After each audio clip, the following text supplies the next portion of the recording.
mitt starf felst í því að hugsa umhverfismál alla daga, á hverjum einasta degi, allar vikur og allt árið kring. Og eftir því sem ég þjálfast meira í því að þá ég meira og meira að flétta það líka bara inn í mitt daglega líf, mitt daglega gildismat og mínar daglegu hugsanir.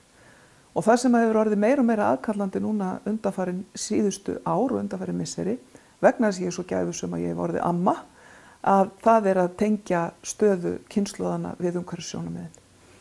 Ég á 2 ömmur og ég á líka 2 barnabörn, þannig að ég er í miðjunni af 5 kynslóðum. Og stundum þá sækir að mér sú hugsun að eldri kynslóðarnar hafi kunnað eitthvað sem við höfum síðan gleymt. Að okkar kynslóð, núlifandi kynslóð, sé kannski kynslóðin sem hafi pínlítið vilst af leið og okkar verkefni sé að finna leiðina aftur með hjálp eldri kynslóðana fyrir komandi kynslóðir.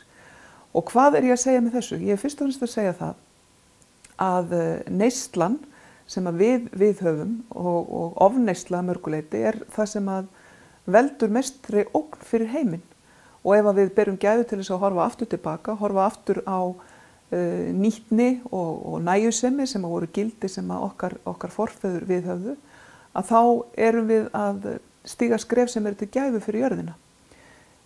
Að sumu leyti þá sé ég hugarfarsbreytingu hjá komandi kynslóðum, hjá kynslóðum barnanna minna, fólk sem er að byrja að móta sínar fjölskyldur, fólk sem að vill nota gömul húsgögn og endurnýja þau og vill nota taupleigur handa krökkunum sínum og vill vera í meiri sátt við samfélagið og náttúruna og umhverfið heldur en mín kynslóð gerði meira og minna. Það umhugsunarefni að Ísland að marka mjög djúp vistspor sem að þýðir það að okkar neyslumunstur og okkar aðferðir við að umgangast jörðina að valda meiri skaða heldur en við náum að skila síðan tilbaka í bættu umhverfi. Þannig að við erum í raun og veru að lifa ágengu lífi gagnvart jörðinni og við verðum að snúa þessari þróun við. Ég tel að lausnin sé nefnilega miklu nær okkur heldur en við höldum og ég held að lausnin sé hjá eldri kynslóðum og lausnin sé hjá öfum okkar og ömmum og hjá því fólki sem að kann og veit að það hægt að nýta og það hægt að endurnýta, það hægt að vera nægjusamur og það hægt að búa til fallega og góða stund fyrir lítið fé.